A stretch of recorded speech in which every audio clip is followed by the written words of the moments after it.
It might seem insane that NASA sent cars to the moon with the final 3 Apollo lunar landing missions, but how exactly did the rovers get to the moon's surface? That's what we're looking at today on Vintage Space.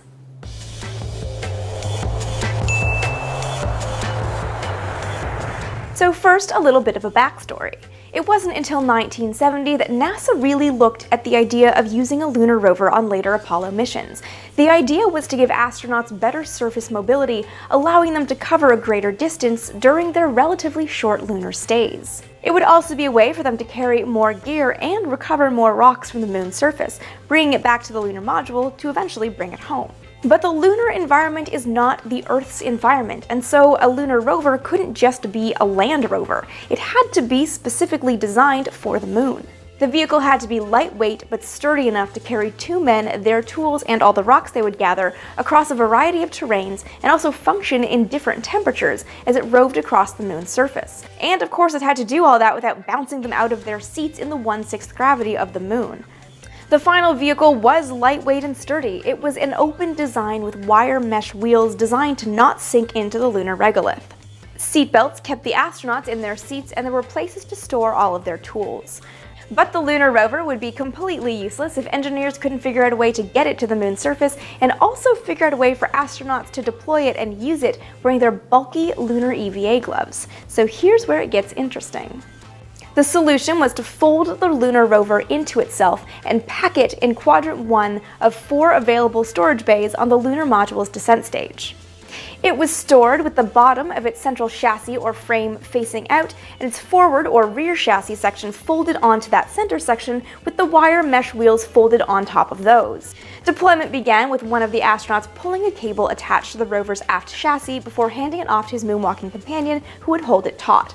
Next, the astronaut would climb up the lunar module's ladder to pull a D-ring, releasing the rover's upper restraint and allowing it to fall about 5 inches away from the spacecraft. As it lowered to the surface, 2 support cables released that in turn triggered a push-off tube that moved the rover's center of gravity outward away from the lunar module. Release pins on the chassis also pulled out, letting the base of the vehicle unfold. The wheels sprung into their deployed positions thanks to torsion bars. Finally, telescoping bars made sure the rover moved away from the spacecraft as the wheels hit the dust.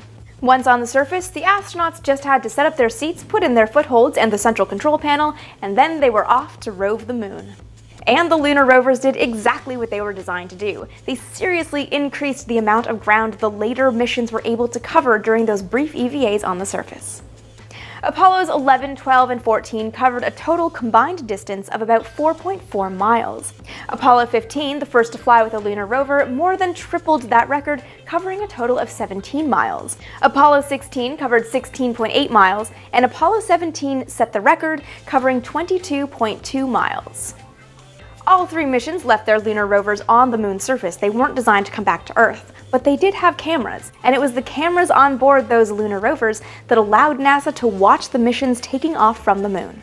Do you guys have more questions about lunar rovers or driving on the moon or anything related to long-duration EVAs? Let me know what's in your mind in the comment section below, and of course questions you have relating to all old-timey space things, and also things you would like to see covered in future episodes. Be sure to follow me on Twitter and Instagram for daily-ish, vintage space-ish content, and with new videos going up right here every single week, be sure to subscribe so you never miss an episode.